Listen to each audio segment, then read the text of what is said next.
You're listening to Rewriting the Rules, the podcast that dares to go deeper than training. I'm Bethany Bell, creator of the Canine Dialogue Dynamics method, and this is where behaviour meets relationship, science meets the soul, and obedience takes a backseat to understanding. Let's change the conversation. Welcome back to Rewriting the Rules. Today I want to ask a question that might feel a little uncomfortable at first. Are we really living with our dogs?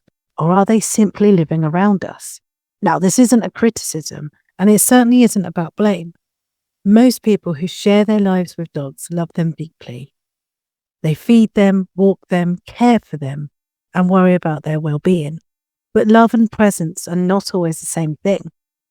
Modern life is busy, it's fast, it's distracting, and sometimes without even noticing it happening, our dogs slowly move from the centre of our lives to the background of it. They become part of the routine, part of the schedule, something we fit in between everything else. The walk before work, the quick toilet break before bed, the behaviour we need to fix, and the training we need to practice. And before long, our relationship with our dogs can start to revolve around management. Managing behaviour, managing schedules, managing expectations, rather than simply living life together. And that shift is subtle, but it does happen quietly, because the truth is most dogs are incredibly patient companions. They will adjust to our routines, they will tolerate our distractions, and wait quietly for moments of attention. But that doesn't mean those moments are enough. Dogs experience life differently to us. They don't live in tomorrow's worries or yesterday's regrets. They live right here, in the walk, in the smell of the air, in the quiet moments beside us. And yet so often when our dog is experiencing these moments fully, we are somewhere else entirely. Scrolling through our phones, thinking about work, planning the next task, mentally moving on to the next thing before the present moment has even finished. So today's episode is a quiet invitation to pause, to look honestly at the way we share our lives with our dogs, to ask ourselves some deeper questions. Do we truly experience life with them? Or have they slowly become something we manage in the background while our attention is somewhere else? And if that has happened, what would it look like to change it? Well, that's what we're going to explore today together. How do dogs slowly become background noise? Well, the shift rarely happens because someone stopped caring. It happened because life gets full. And when life gets full, attention becomes scarce. Most people don't wake up one day and decide that their dog will become the background. It's more like a slow fading. A gradual drift, a relationship that becomes functional rather than felt. It often just starts with just getting through the day. Many homes run on survival mode, work, bills, family, health, mental load, constant messages and notifications. And dogs, because they are so adaptable, often become part of that survival routine. Not deliberately, but quietly. Their needs get placed onto the day like tasks. Feed the dog, walk the dog, let the dog out, stop the barking, get them to settle, get through the evening. The dog becomes a responsibility to manage rather than a life to share. And when your dog becomes part of your to-do list, they naturally begin to feel like background. And walks can end up becoming a task, not a shared experience. The walk is one of the clearest places to see this. For many people, the walk becomes something like a necessary chore, a form of exercise, a box to tick, a chance to listen to something, and a moment to scroll. It stops becoming something you do with your dog and becomes something that you do while your dog is present. And it's subtle, but it really matters, because for your dog, the walk is not a chore. It is the world.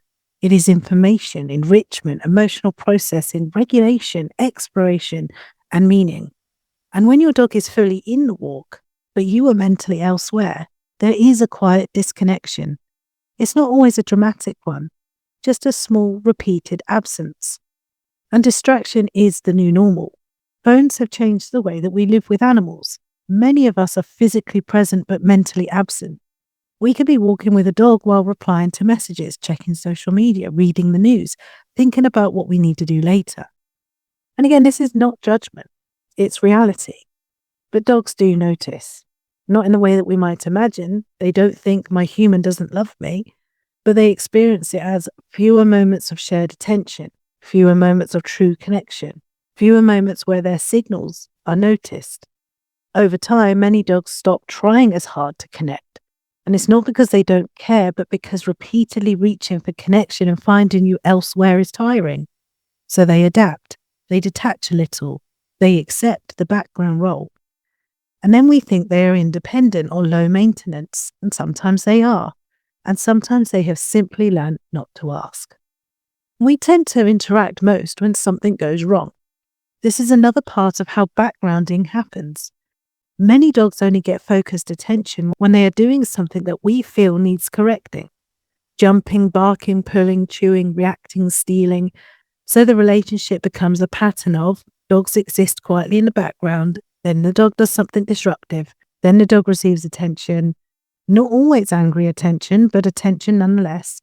This creates a strange dynamic where the dog learns that their most reliable way to be seen is to be a problem, and the human learns to scan for problems rather than connection. The relationship becomes monitoring rather than sharing, and what we perceive as good dogs are often ignored more. This is the hard truth, but it's so common. The dogs who are quiet, well-mannered, and undemanding are often backgrounded the most. Because they don't interrupt, they don't create urgency, they don't demand attention, so they become the easiest to overlook, while the dog who is struggling gets more focus because their behaviour forces it. In many homes, the most perceived, well-behaved dog is the most emotionally invisible. And that's not because anybody intended it, it's just how attention works when life is busy. Now, convenience culture shapes our expectations. Modern dog culture often frames dogs as lifestyle accessories, companions that should fit neatly into our lives, and animals that should be manageable, reliable, and easy. And when dogs are not easy, we often feel overwhelmed, and we feel like we're failing. So we reach for the quick solutions, training plans, management tools, behaviour strategies, which can sometimes be helpful in the right hands, but they can also subtly reinforce the idea that the dog is something to handle rather than someone to live alongside. A dog becomes a set of behaviours to modify rather than an individual to understand, and the dog's inner life gets missed. And I think this might be the most important part, is when dogs become background, their inner lives get so overlooked. We miss subtle stress signals, small moments of joy, tiny bits for connection, early signs of overwhelm, and the difference between coping and thriving. We start responding only to the obvious, the bark, the lunge, the distraction. But those are usually the end of the story and not the beginning. And when we miss the beginning, the dog feels less known, less seen, and less safe. So here's a question to sit with.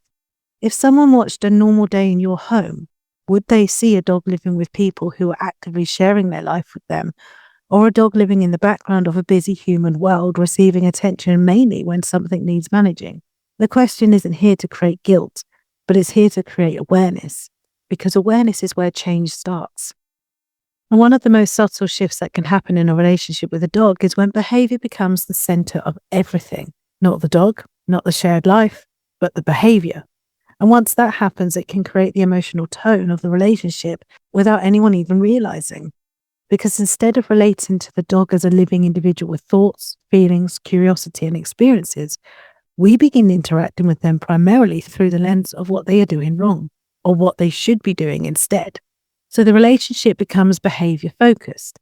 If you think about many daily interactions people have with their dogs, a surprising number of them revolve around correction.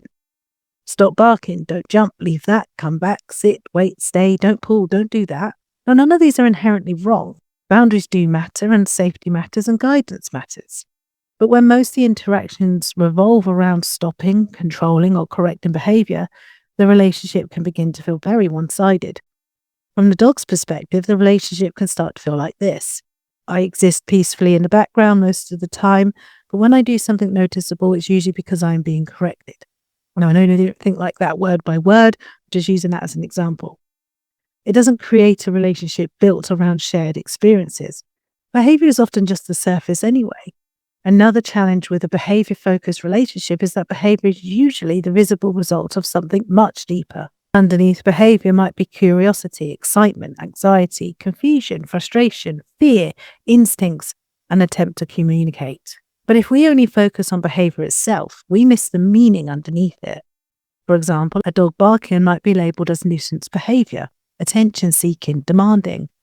But the dog might be expressing uncertainty about a stranger, excitement about movement, alertness to sound, or anxiety about the environment. If we immediately move to stopping the behaviour without exploring the emotional context, we miss an opportunity to understand the dog. And understanding is where real relationship begins. Most dogs today live in environments where they are constantly being shaped, trained, improved, or corrected. The dog becomes a project, something to optimize, something to refine, something to get right. People talk about the perfect recall, perfect lucid walk-in, perfect obedience, and perfect calmness. And again, guidance and life skills are important. But if perfection becomes the goal, the relationship can become performance-based. And instead of asking what kind of life are we sharing together, the focus becomes, how well is my dog performing? The dog is no longer simply living. They are being evaluated. And constant correction, whether the correction is force-free or aversive, can change the emotional climate. Imagine living with someone who mainly interacted with you when something needed correcting. Even if those corrections are calm, even if they're fair, and even if they're necessary, over time the emotional climate shifts. You may become cautious, hesitant, hyper-aware of mistakes, less likely to initiate interaction. Well, dogs experience similar shifts.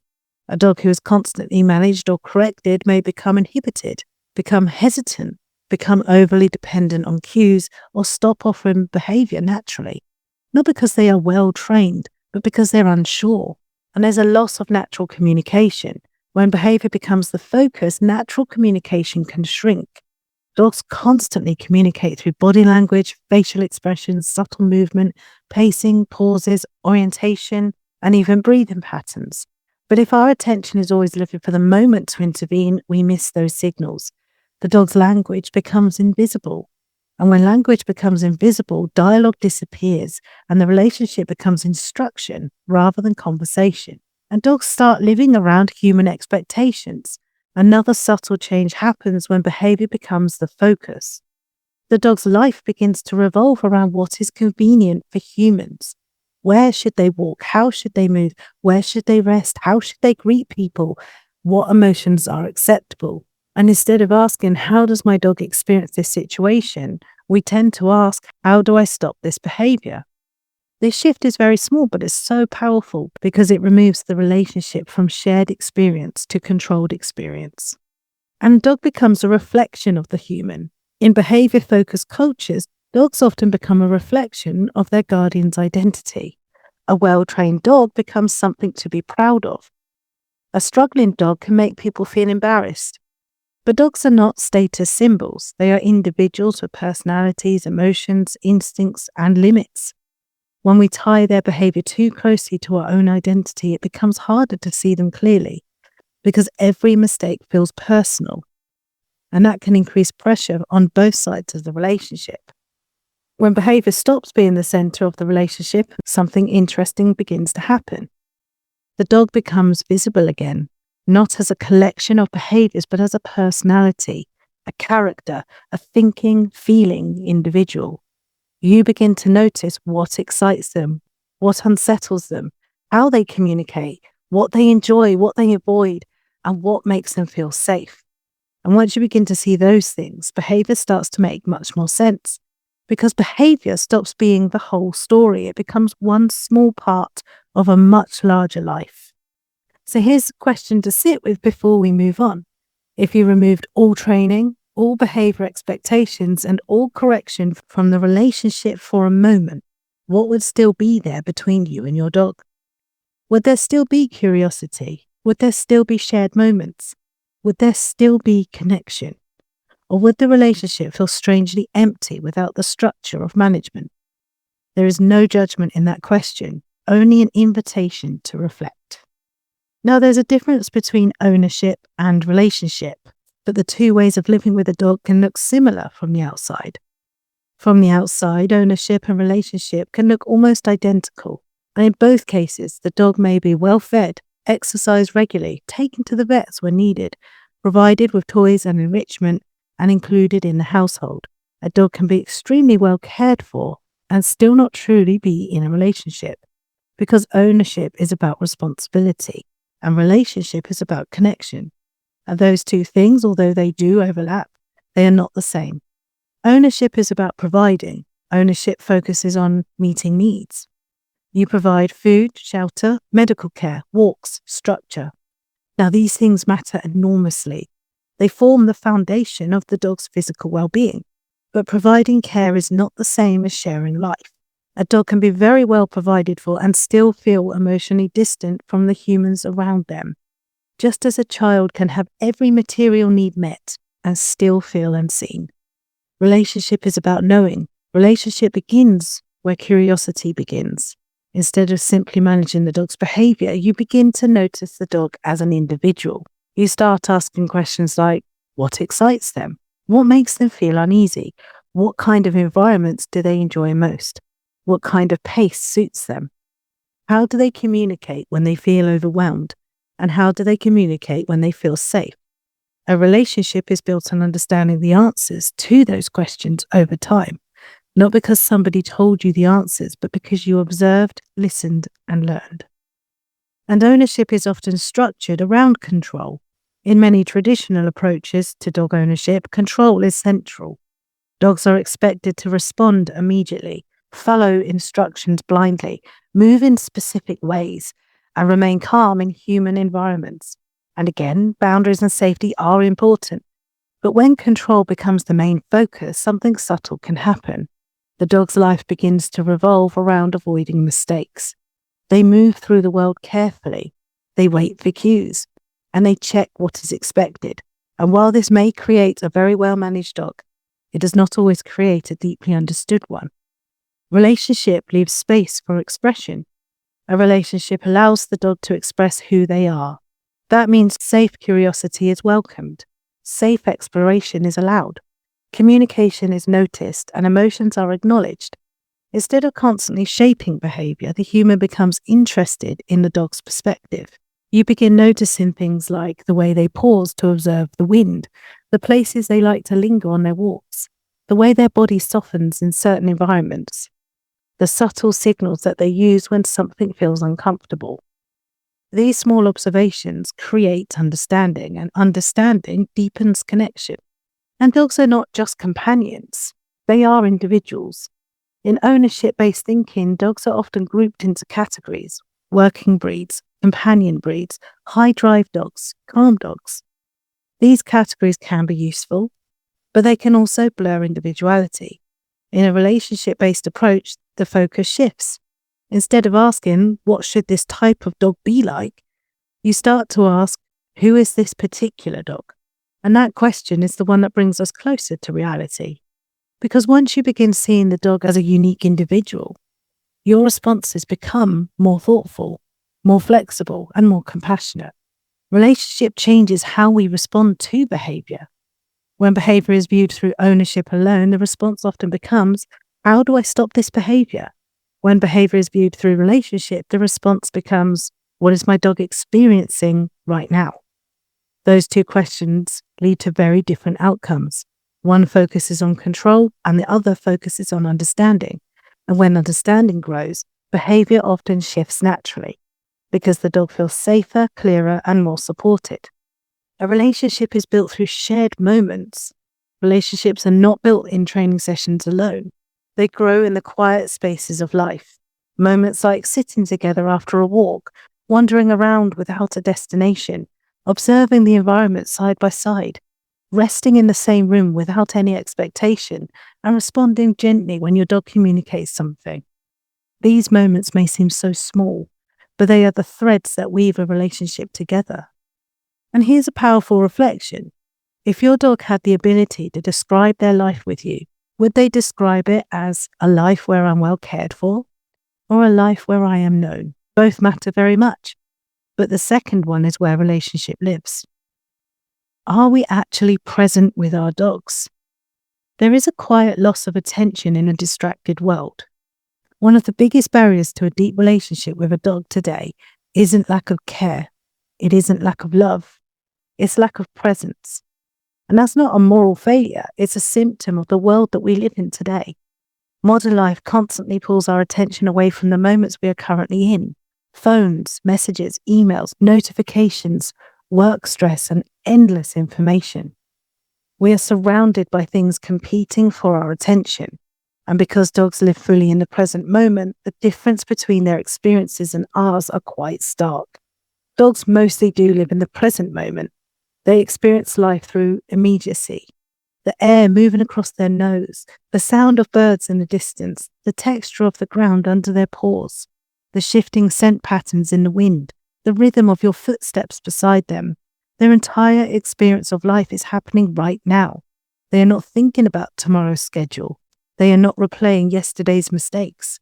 They are experiencing the moment fully. But we often live somewhere else. Meanwhile, many of us move through the same moments half present. We walk the dog while thinking about work.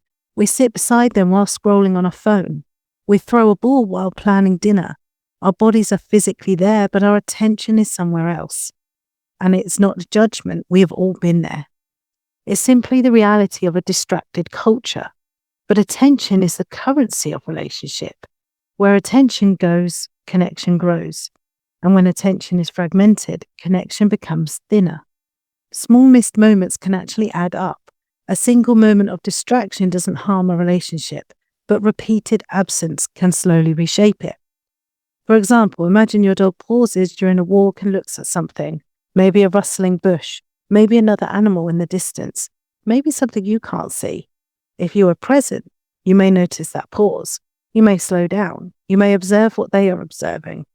But if your attention is on the phone or in your thoughts, the moment disappears unnoticed.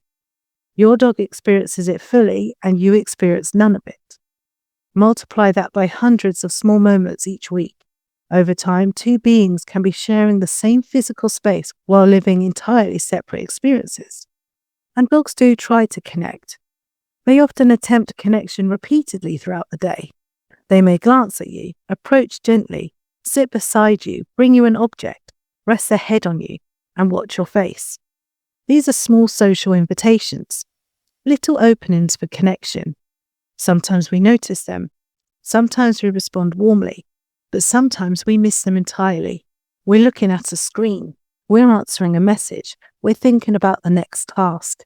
So the moment passes, and dogs are remarkably patient about this, but patience doesn't mean that the moment didn't matter. Over time, if connection invitations are regularly missed, some dogs stop offering them. They adapt, they rest further away, they entertain themselves, and they stop seeking eye contact as often. People sometimes describe these dogs as very independent, easy to live with and low maintenance. And sometimes that's very true. And sometimes it's quiet adaptation, a dog who has learned not to interrupt a busy human world. But presence changes everything. When we shift our attention fully towards our dogs, something interesting happens. Communication becomes clearer. Subtle signals become visible. You start noticing small shifts in posture, tiny hesitations, early signs of discomfort, moments of curiosity, and invitations to engage. Presence doesn't just deepen connection, it improves understanding.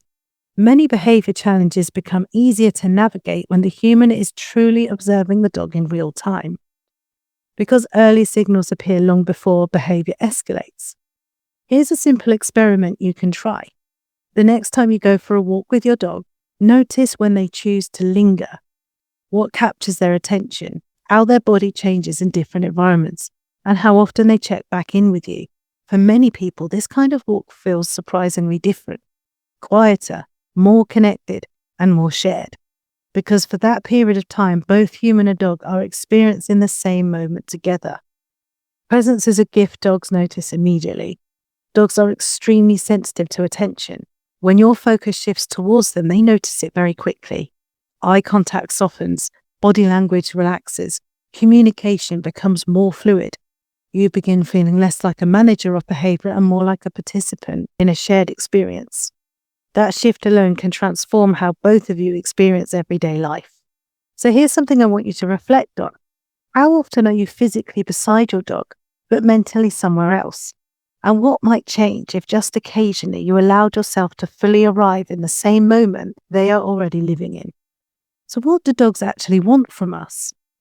When many people try to improve their relationship with their dog, the instinct is often to do more enrichment, more training, more games, more stimulation. But if you step back and look at what dogs truly seek from their humans, it's often far simpler than that.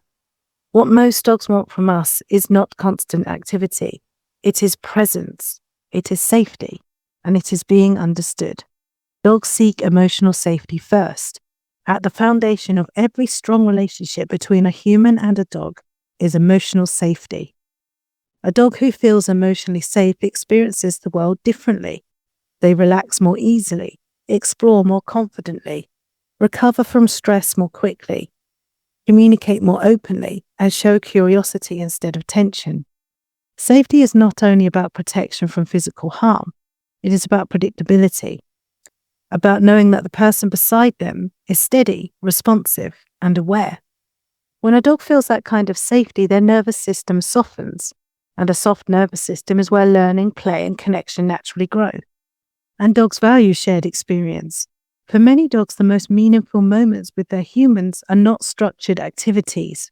They are shared experiences, walking together without urgency, sitting quietly beside one another, exploring an environment together, watching the world pass by. These moments might appear simple from the outside, but from a dog's perspective, they are a deeply social experience. You are not just providing exercise, you are participating in life together. And attention is often far more valuable than stimulation. Modern culture sometimes suggests that dogs constantly need more stimulation, more toys, more puzzles, more structured enrichment. And while enrichment can certainly be valuable, it cannot replace something fundamental: attention. A dog who is given many activities but little shared attention may still feel disconnected, whereas a dog who experiences calm, consistent presence often feels far more fulfilled, because social connection is one of the most powerful regulators of a mammal's nervous system. Dogs are designed to live alongside others. They are wired for shared experience. And dogs are deep observers of us. Something that often goes unnoticed is how much dogs observe their humans. They notice tone of voice, facial expressions, body posture, emotional shifts, even breathing patterns, and movement throughout the home. They learn our rhythms. They anticipate our routines. They watch us far more than we realize. So when we slow down and turn our attention towards them, the effect can be powerful, because in that moment, the attention flows both ways. You are noticing them, and they are noticing that they are being noticed. Curiosity strengthens relationships. One of the most powerful ways to deepen connection with a dog is simply curiosity. Curiosity about their inner life. Instead of asking only, how do I stop this behavior, you begin asking, what is my dog experiencing right now? What might they be feeling in this moment? What are they noticing that I cannot see? These questions open the door to empathy, and empathy changes how we respond. A curious person tends to be a calmer person. A calmer person often creates a calmer dog. And dogs do not need perfection. Another pressure many people carry is the idea that their dog must behave perfectly in order for the relationship to be successful. But dogs do not require perfection from us. They do not expect flawless communication. They do not expect us to understand everything immediately. What they respond to most is consistency and intention. A person who tries to understand, a person who notices when something feels different, a person who adjusts rather than forcing. That kind of responsiveness builds trust, and trust is the core of the relationship. And life together is the real enrichment. True enrichment often happens through life itself. The small everyday experiences that you share with your dog, walking through different environments, watching birds in the park, resting in the garden, exploring a quiet trail, even sitting together at the end of the day. These moments may not look like structured enrichment, but they provide something deeper. They give the dog a sense that they are part of a shared life, not just a creature living beside it. If we shift the way we think about dogs slightly, something interesting happens. Instead of seeing them primarily as animals that we need to train and manage, we begin seeing them as companions, moving through life alongside us. That shift changes the tone of the relationship. You begin to notice their preferences, their rhythms, their sensitivities, and their joys. And those observations deepen connection because connection grows where attention lives. But here's something worth reflecting on. When your dog looks at you, what do they usually see? Is it somebody rushing, somebody distracted, somebody correcting behaviour, or someone who sometimes pauses long enough to share the moment that they already live in? Again, the question is not about guilt, but it is about awareness, because awareness allows relationship to change. When people begin thinking about improving their relationship with their dog, they often imagine big changes, new training programs, new routines, more structured activities. But the truth is, the powerful shifts in a relationship rarely come from dramatic changes. They come from small, consistent adjustments in how we show up. A relationship with a dog is not built in occasional moments of effort. It is built in the quiet fabric of daily life. And when we adjust that fabric slightly, the entire experience can begin to feel different for both of you. The first and most powerful shift is simply paying closer attention, not watching for mistakes, not scanning for behaviour to correct, but observing your dog as an individual. How do they move through different environments? How their posture changes in certain situations? What they seem curious about? What causes hesitation? What makes their body soften and relax? This kind of attention does not take extra time. It only requires intention. And once you begin noticing these things, your understanding of your dog deepens naturally. And slow down the walk. Walks are one of the richest opportunities for connection, but they are also one of the most rushed parts of modern dog ownership. Many walks are structured around distance, speed, or exercise. But for dogs, the walk is not just a workout. It's exploration. It's reading the environment. It is learning about the world through scent and movement. Slowing down the walk allows you to experience it more fully. Let them pause. Let them observe. Let them investigate scents that interest them. When you allow that space, the walk becomes less about getting it done and more about sharing an experience together. And it's also about creating moments of quiet together. Connection does not always happen through activity. Some of the most meaningful moments with a dog are the quiet ones. Sitting in the garden, resting on the sofa, watching the world pass by. These quiet spaces allow your dog's nervous system to settle while still feeling connected to you. And often when humans allow themselves to slow down in this way, they begin to notice their dog more clearly. Their breathing, their posture, their expressions. These small observations deepen familiarity. And familiarity strengthens relationship. So notice the invitations that your dog is offering. Dogs frequently invite connection in subtle ways. They might just glance towards you, sit beside you, bring you an object, pause and look back at you during a walk, or even gently nudge your hand. These moments are often brief, and if we're distracted, they pass quickly. But when we respond to them, even in small ways, the dog learns something important. They learn that communication works, that their attempts to connect are noticed, and that the relationship is responsive. And talk to your dog. Conversation is another simple but powerful shift. Not commands, not instructions, just narration. You might find yourself saying things like, "Shall we see what's going on over here? That was an interesting smell, wasn't it? Let's go this way and explore over there." The words themselves matter less than the tone and the engagement behind them. Dogs are extremely sensitive to vocal expression, and when we speak to them in a conversational way, the interaction becomes more relational and less directive. And we can replace corrections with curiosity. When something unexpected happens, the first instinct is often to correct it. But sometimes pausing for a moment of curiosity changes the interaction entirely. Instead of immediately thinking, "Okay, how do I stop this?" you might ask, "What is my dog noticing? What might they be experiencing?" This shift does not mean ignoring behaviour or even allowing unsafe situations. It simply means looking for understanding before intervention. And often when we understand the context more clearly, our response becomes calmer and more effective. And we need to protect shared time. In busy lives, shared time can easily become diluted. A walk while answering messages, a rest period while scrolling through a phone. a play session while thinking about work. There is nothing wrong with multitasking occasionally, but protecting even small pockets of undivided attention can change the quality of the relationship. 5 minutes of genuine presence often means more to a dog than 30 minutes of distracted activity, because in those 5 minutes, both of you are fully experiencing the moment together. We need to let life be shared, not managed. Perhaps one of the most important shifts is moving away from the idea that life with a dog must always be managed. Dogs are not simply creatures that we organize and control. They are companions experiencing the world alongside us. When we allow more shared experiences into daily life, the relationship becomes far more richer.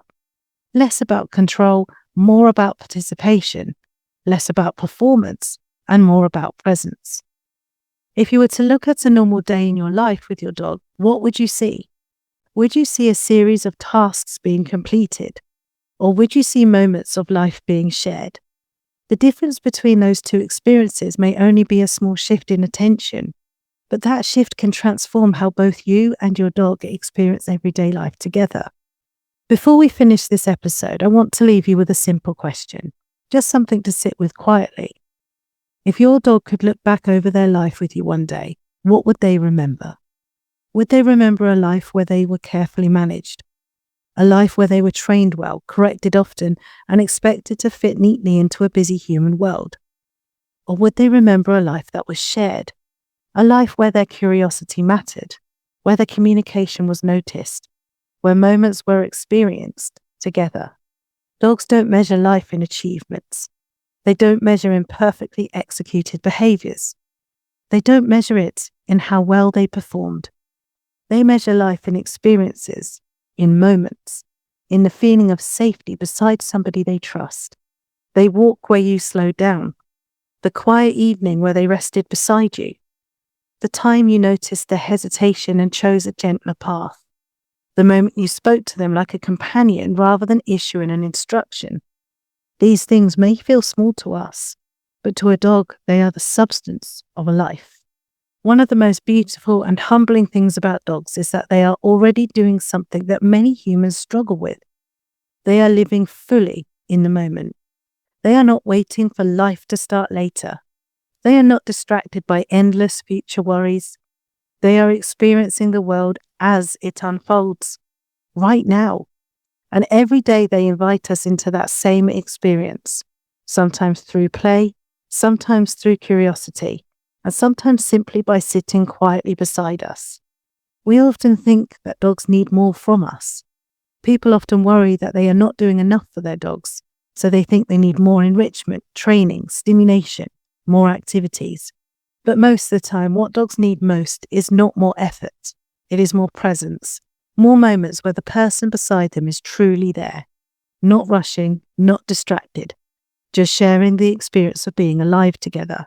And the relationship is always changing, because relationships are not fixed. They evolve constantly. Every day offers new opportunities to notice, to listen, and to respond with more awareness. You don't need to transform everything overnight. Small changes are enough. A slower walk, a few minutes of quiet attention, responding to small invitations that your dog is offering. These moments accumulate, and over time they shape the relationship in very powerful ways. So perhaps the real question is not, am I doing enough for my dog? Perhaps the question is, am I living this life with them? Because dogs are not simply animals who happen to exist in our homes. They are companions sharing a finite stretch of time with us. And that time passes very quickly, much more quickly for them than for us. So next time your dog pauses on a walk or looks back at you or quietly settles beside you at the end of the day, maybe take a moment to pause with them. Notice what they are noticing. Experience the moment they are already living in. Because the life your dog shares with you isn't happening later. It is happening now. Thank you for listening. And thank you, as always, for rewriting the rules with me. See you very soon.